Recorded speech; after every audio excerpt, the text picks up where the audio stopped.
ना बहुत ज़रूरी है ना। क्योंकि भक्त की संगति से ही हम क्या कर सकते हैं, आगे बढ़ सकते हैं। और जो भगवान की भक्ति नहीं करता है उसके जीवन में सारे प्रॉब्लम आती है, हमारे जीवन में भी आएगा, लेकिन वो क्या करेगा, बाल के अग्रभाग को छू के निकल जाती है भक्त की। लेकिन कर्मी लोग का ऐसा नहीं होता है, उनको ज़्यादा मेहनत होता है।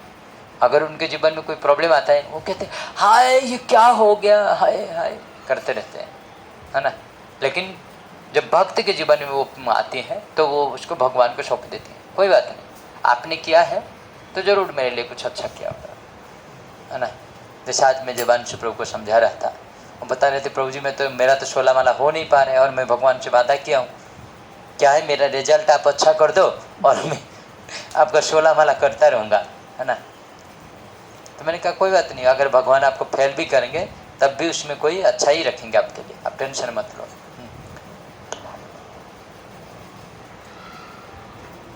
तो बोले कैसे, फिर मैंने उनको उदाहरण दिया, क्या कि एक गरीब व्यक्ति था, वो प्रतिदिन जाता था एक कूपन खरीदे के लाता था, उसको क्या कहते हैं, लॉटरी का कूपन खरीदे के लाते थे, है ना, और रखता था घर में। एक दिन वो टीवी देख रहा था और क्या हुआ कि टीवी में आया कि इसी की ही लॉटरी लग गया 5 करोड़ का, और उसको कॉल भी आया कि सुनो आज रात में 2 बजे जो लॉटरी का ये देंगे आपको पैसा, लक्ष्मी देंगे, है ना, उससे आके लेना पड़ेगा, नहीं तो वो दूसरे देश में चले जाएंगे, और ये लॉटरी की टिकट इसी महीने में आपको लेना पड़ेगा, अगर इसी महीने में नहीं ले सकते इस महीने का आखिरी तारीख तक तो आपको अगले महीने नहीं मिलेगा, और आखिरी महीना होने के लिए 3 दिन बाकी था, और वो अगर चले गए आज रात को 2 बजे तो आएंगे अगले महीना 15 तारीख को, और 15 करोड़ रुपया, 5 करोड़ रुपया एक गरीब इंसान के लिए कितना बड़ा है। तो बेचारा क्या किया, ट्रेन की टिकट कैसे किया, इससे उससे पैसा मांग के टिकट खरीदिया और दौड़ा ट्रेन में बैठने के लिए। अब जाते जाते 1 मिनट की लेट, सिर्फ 1 ही मिनट की लेट में वो ट्रेन छूट गया। जब छूट गया बेचारा बहुत रोया, क्योंकि ट्रेन तो इसके लिए रुकता नहीं, बहुत रोया। तो लोगों ने समझाया, घर वालों ने समझाया क्यों रोया, बोले नहीं मेरी जीवन व्यर्थ हो गया, है ना। फिर आया, रात भर सो नहीं पाया, टीवी देखता रहा, है ना। तो रात को वही 2 बजे आया न्यूज, फलाना ट्रेन एक्सीडेंट हो गया और फलाना वाला बग्गी में जो फलाने फलाने लोग थे उनका काम बढ़ गया, है ना, चले गए वो, है ना। तो उसकी सीट के भी अनाउंसमेंट हुआ कि क्या है, उस सीट में जो थे नितिन नाम की प्रभु, वो भी ये हो गए। तो वो बहुत हंस के जोर जोर से कूदने लगा। घर वालों ने क्या क्या पागल हो गए आप, है ना। बोले देखो हम गए नहीं तो हम बच गए, भगवान इसीलिए क्या है मुझे बचा लिए, 5 करोड़ रुपया के लोभ में जा रहा था, अगर चला जाता तो आज जो नाम आ रहा है वो सच भी हो जाता, पर मैं जा नहीं पाया, ट्रेन छूट गया इसलिए मैं बच गया। अभी क्या है 5 करोड़ की जगह मैं 50 करोड़ भी कमा सकता हूँ, सही बात है ना। तो भगवान जो करते अच्छा है के लिए करते या नहीं, तो उसको समझने के लिए भक्त की बुद्धि होनी चाहिए, संसारी के लोग की बुद्धि नहीं है। इसीलिए वो बुद्धि कौन देगा, भक्ति देगा। भक्ति कैसे करेंगे हम, साधुओं के साथ में, बगैर साधुओं के साथ में, बगैर शास्त्र पढ़े हुए आप भक्ति नहीं कर सकते हैं, है ना। भक्ति को करने के लिए ये सब जानना जरूरी है। इसीलिए हमें क्या करना चाहिए, सेंटर में भगवान को रखना जरूरी है, नहीं तो फिर परेशान आएगा ही आएगा जीवन में, फिर कोई नहीं बचा सकता। नहीं तो मेरा मेरा करके 6M में 6M आपके लाइफ में आ ही जाएगा, है ना। जैसे हमने इनको कहा था कि हमारे जीवन को आजकल के डॉक्टर 5B में बांध दिए हैं। 5B पता है था ना आपको, याद, हाँ 5B में बांध दिए हैं। कैसे पता है 5B में कैसे बांध दिए डॉक्टर ने। डॉक्टर क्या कहता है माताओं को, सुनो बच्चा होगा तो दूध मत पिलाना, कैंसर हो जाएगा तुम्हारे स्तन में, है ना, और क्या है तुम्हारा ब्यूटी, तुम्हारा सुंदर कम हो जाएगा। तो माता जी लोग क्या है, बच्चा जन्म देते हैं और आजकल पहला ही बी पकड़ा देते हैं, वो क्या, दूध का बोतल मुँह, बच्चे के मुंह में देखा है ना आपने बहुत सारे। और मैंने तो क्या देखा है कि आजकल हद हो गया है, दूध का बोतल भी नहीं देते, एक प्लास्टिक वाला वो लगा देते हैं, बच्चा ताकि रोए नहीं, उसको बचपन से ही बुद्धू बना रहे हैं और वो भी बुद्धू बन के उसको चूस रहा है ना। तो पहला बी आ गया, प्लास्टिक का बोतल पकड़ा दिया, क्या दूध का बोतल पकड़ा दिया। और फिर थोड़ा बड़ा होता है, बता स्कूल जाता है ना, प्यास लगता है, उसको क्या पकड़ा देते हैं, बिस्लरी की बोतल। बिस्लरी की बोतल पकड़ा देते हैं ना आजकल। ग्लास में नहीं बोलते कि ग्लास में पियो, पानी अच्छे से पियो, ये नहीं बोलते माँ बाप। बिस्लरी का बोतल पकड़ा दो यार, टेंशन खत्म, है ना। और जब स्कूल में जाता है बच्चा क्या करता है, एक ही बोतल 2 स्ट्रॉ हो जाती है, हम तुम एक बोतल में बंद हो। कौन है वो, कोका कोला का बोतल। एक कोका कोला का बोतल होता है, 2 स्ट्रॉ होते हैं ना, और उधर माता जी इधर प्रभु जी, दोनों आजकल क्या कहते हैं उसको, प्रेमी कहते हैं, है ना। तो पीते रहते हैं। तो तीसरा बी आ गया हमारे लाइफ में, हुआ या नहीं, तीसरा हुआ, चौथा हुआ, तीसरा। चौथा कब आता है, जब कॉलेज पढ़ाई करते हैं दोस्तों के साथ, बटका के बोतल खोल लेते हैं, बटका के बोतल खोल के फिर चैश करते हैं, है ना।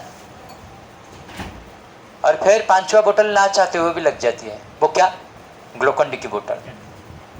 डॉक्टर पूछता है, और सोचो हम कितना बेवकूफ़ हैं, जिस पार्ट को शरीर का हम किसी को आज तक नहीं दिखाएं, उसको जाके उस डॉक्टर को दिखाना पड़ता है जो हमारे घर को बर्बाद किया, शुरुआत में ही बर्बाद किया ना।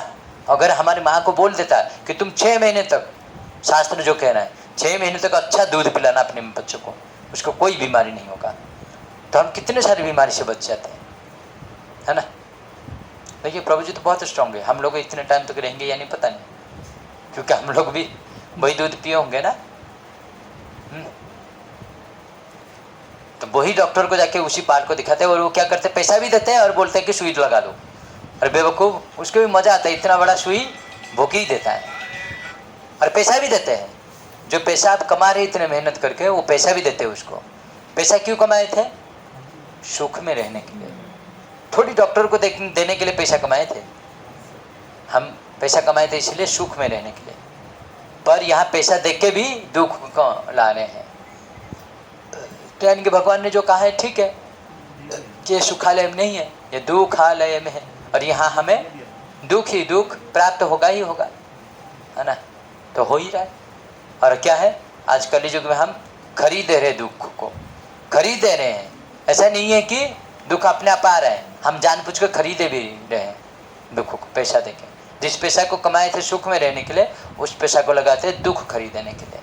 सोचिए आप चालाक है या बुद्धिमान है, हाँ सॉरी, बुद्धिमान है या मूर्ख है, मूर्ख है ना हम, है ना। तो इसलिए जानना जरूरी है। तो हमारे जीवन में 6M और 5B आ जाती हैं। तो ये दोनों का डेफिनेशन आप समझ पाए क्यों आ रहा है। तो इससे बचने के लिए क्या करना चाहिए, वो कौन सिखाएगा आपको कि आप गलत रास्ते में जा रहे हो। अब वो तो सिखाएगा नहीं जिसको आप गुरु मान के बैठे हैं, जिसको इंग्लिश में आजकल क्या कहते हैं, टीचर, है ना। वो आपको थोड़ी सिखाएगा आध्यात्मिक चीज़ें, या आपके लाइफ में क्या सही है वो थोड़ी सिखाता है। उसके पास ABCD पढ़ाने में मतलब है। ए फॉर एप्पल, कभी ये कहा कि ए फॉर क्या होना चाहिए, अर्जुन। अगर ए फॉर अर्जुन पढ़ाता है तो आप ढूंढते ना अर्जुन जी का मीनिंग क्या है। जैसे एप्पल का मीनिंग आपने ढूंढा ना, एप्पल अगर है तो एप्पल को क्या करना चाहिए, फिर बताते हैं ना टीचर।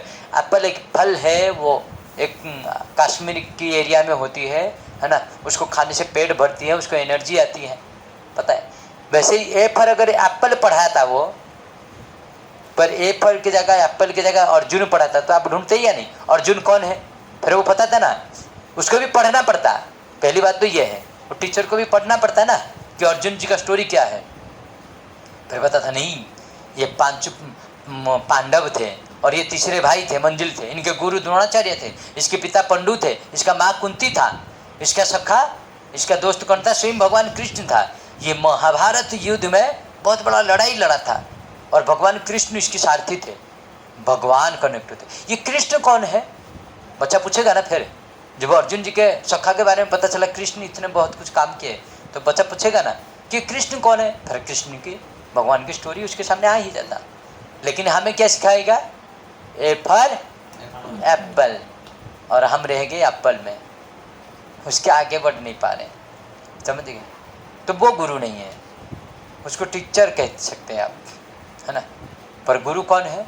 जो भगवान के बारे में आपको बताता है, भगवान से आपको कनेक्ट करता है ना। जैसे अगस्त मुनि बता रहे थे भगवान राम को, है ना, कि तुम सत्य की खोज करो, है ना, और सत्य की पता लगाओ। कब कहा? जब एक कुत्ता ने आके भगवान राम को कंप्लेन किया कि मुझे एक ब्राह्मण व्यक्ति ने मारा। बोले क्यों मारा? बोले मैंने भोग दिया, उसने मारा। बोले इतने में मारा? बोले हाँ। बोले बुलाओ उस व्यक्ति को। जब बुला के लाया गया तो भगवान राम ने पूछा, भाई राम राज्य क्यों चाहते हैं आप? इसलिए तो चाहते हैं। तो भगवान राम को पूछा कि क्यों आपने मारा इसको? बोले हाँ हाँ मैंने मारा। बोले क्यों मारे? बोले हम रास्ते में जा रहे थे, ये देखा मुझे भोग दिया इसलिए मैंने मारा, है ना। बोले बस भोग दिया तो आपने मारा? बोले हाँ, आवाज़ निकाला तो। बोले उसका कार्य यही है, वो भूकेगा भाई देख के, थोड़ी आपको कोई नुकसान पहुँचाए जो आपने मार दिया, है ना। तो ये तो गलत है।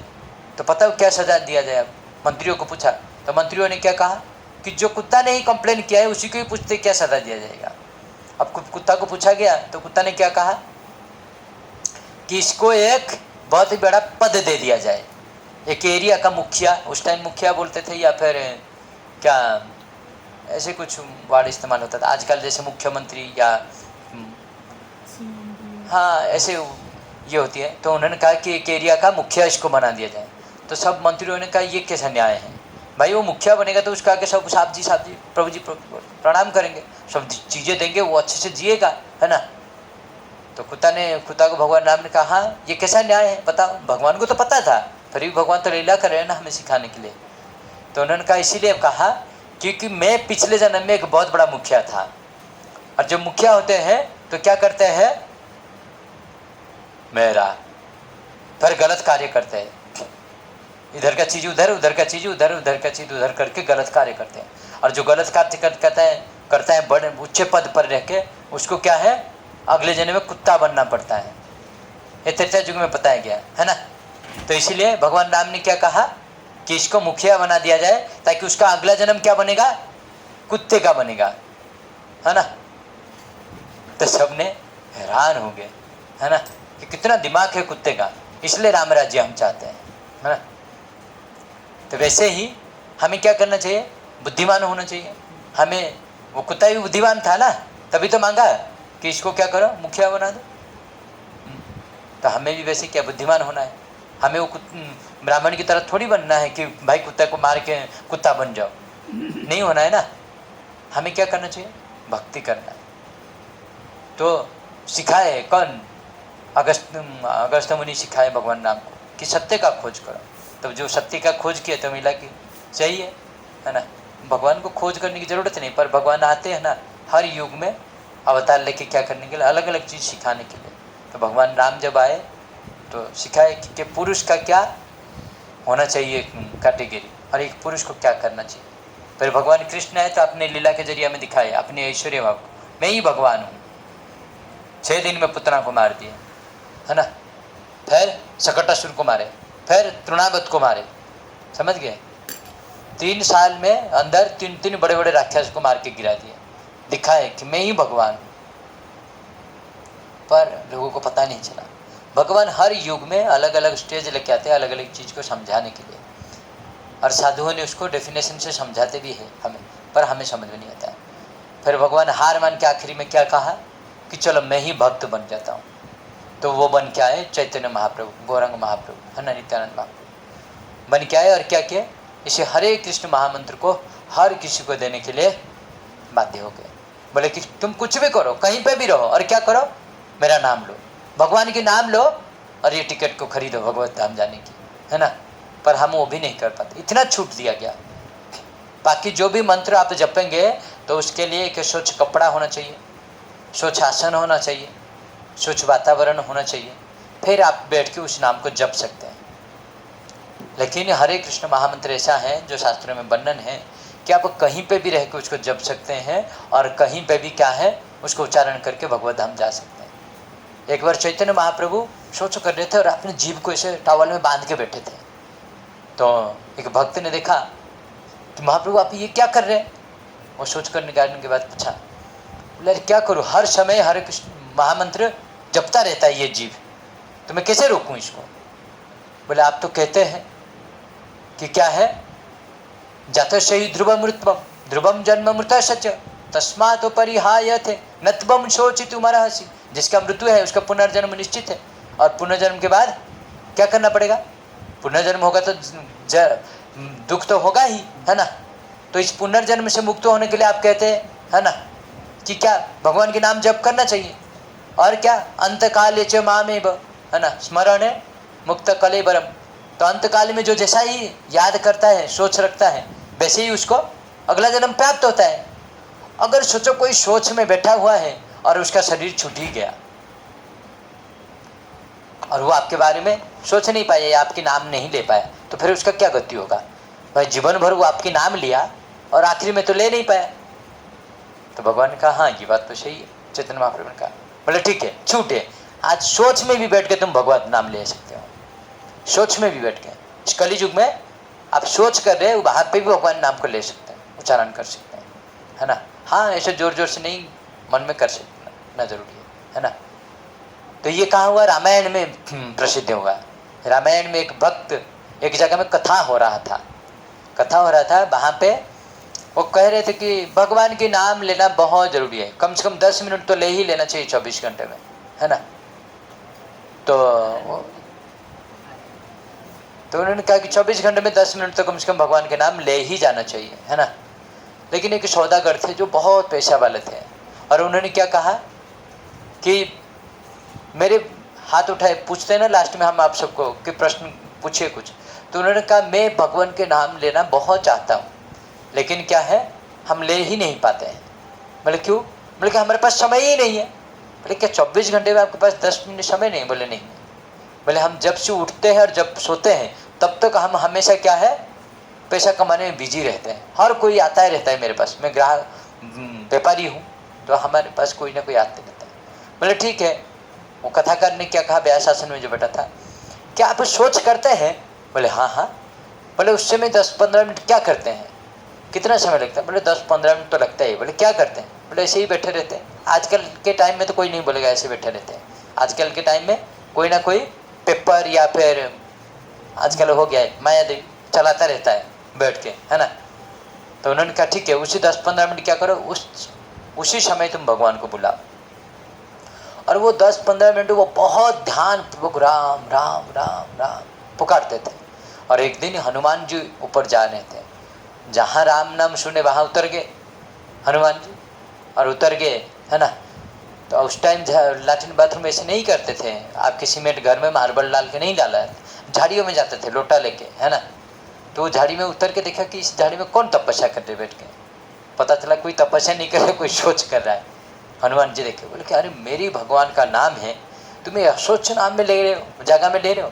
उठाए पैर और लगाए एक रात, लेकिन वो हिला नहीं। वो व्यक्ति ऐसे ही बैठा रहा और जपता रहा भगवान के नाम और सोच कर रहा है ना।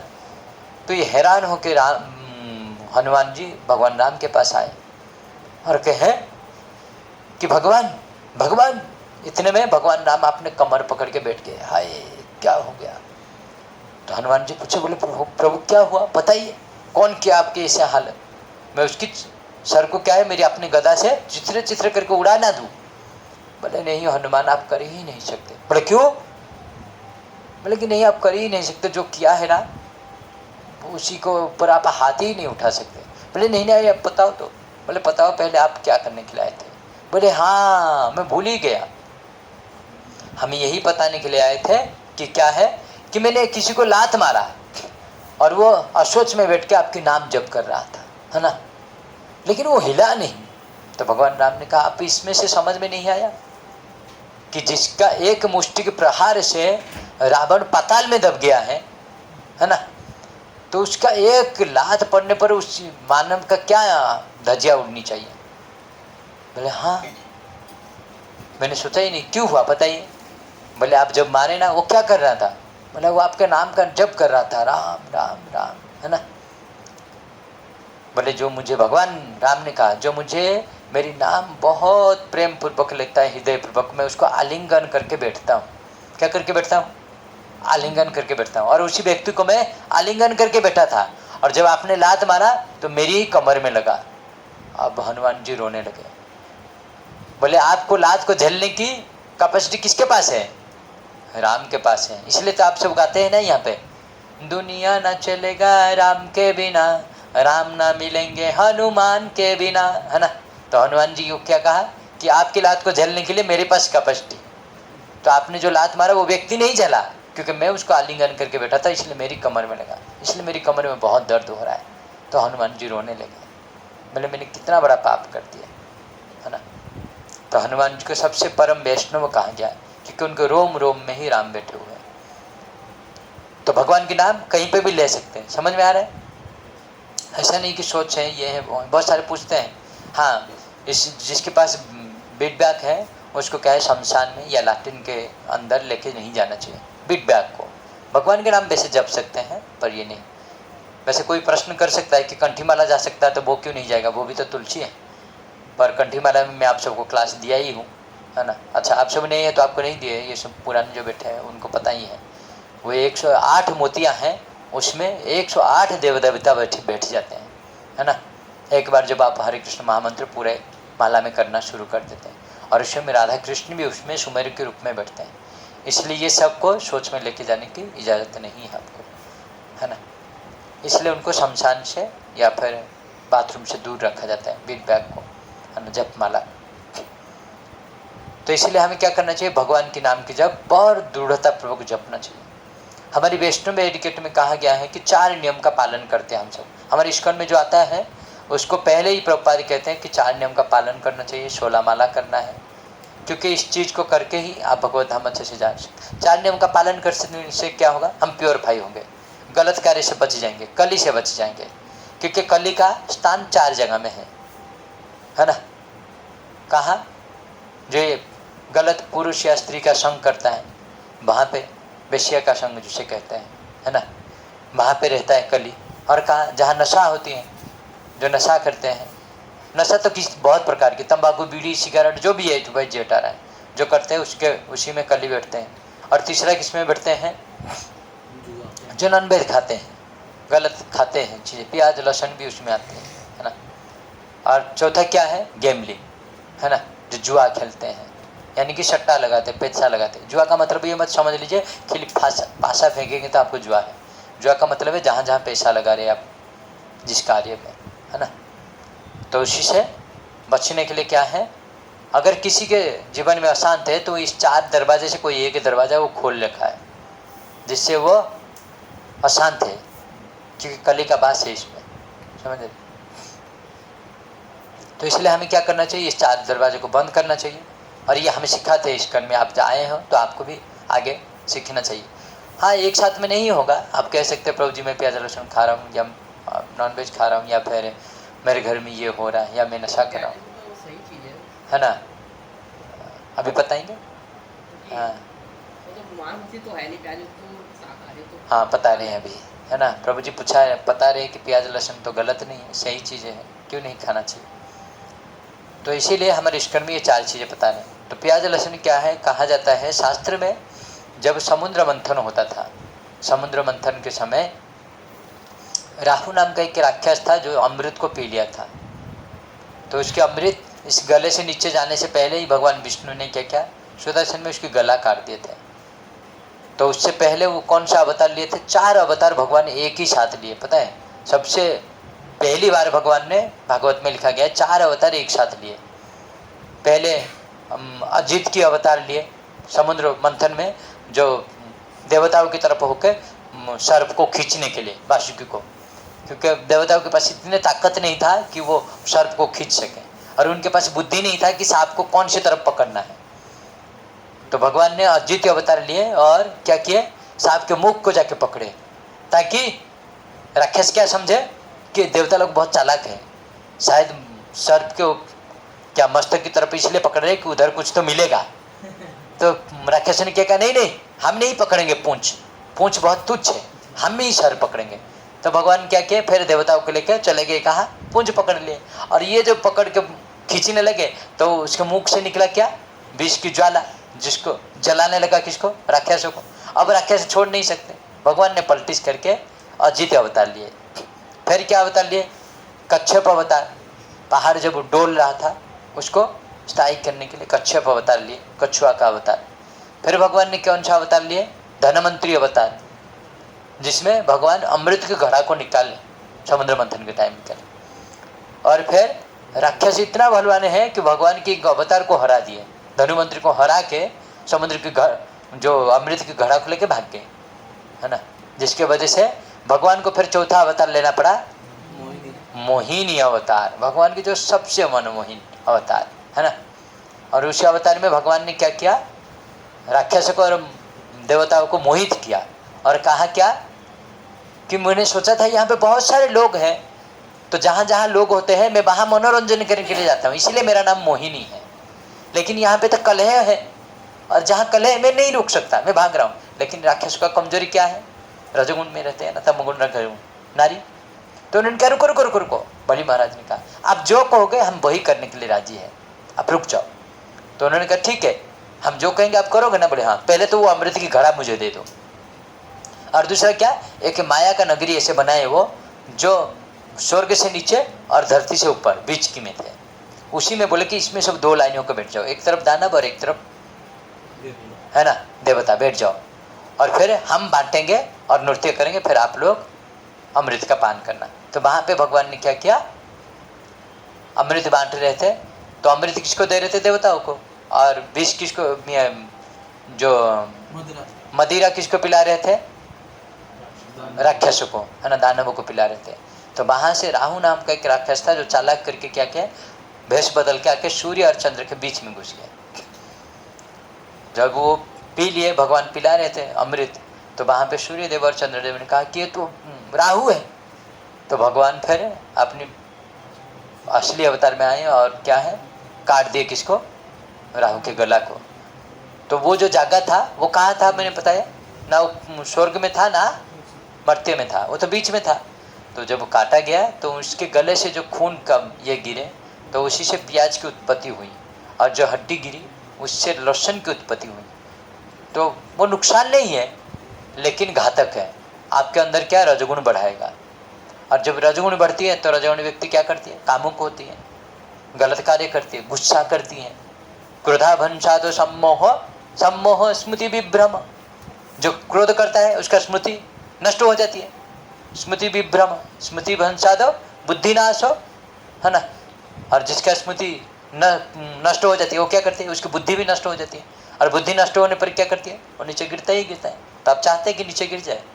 नहीं ना, हमें तो ऊपर उठने के लिए, यहाँ भक्ति करने के लिए आए हैं ना। तो मैं ये नहीं कह रहा हूँ कि एक बार में छोड़ देना है, आप खुद ही जप करेंगे तो धीरे धीरे भगवान क्या करेंगे? छुड़ा ही देंगे। किसी को जबरदस्ती नहीं है यहाँ पे, है ना। इसको कहाँ किसी को जबरदस्ती यहाँ करा नहीं जाती, आप छोड़ो, भगवान स्वतः ही आपको आपकी रास्ता बना देती है ना। आप खुद ही छोड़ देंगे, क्योंकि भगवान आपके भलाई चाहेंगे ना, आपकी गलत थोड़ी चाहेंगे। तो आपको कोशिश करने की ज़रूरत नहीं, वो ऑटोमेटिक छूट ही जाती है। तो यही हुआ।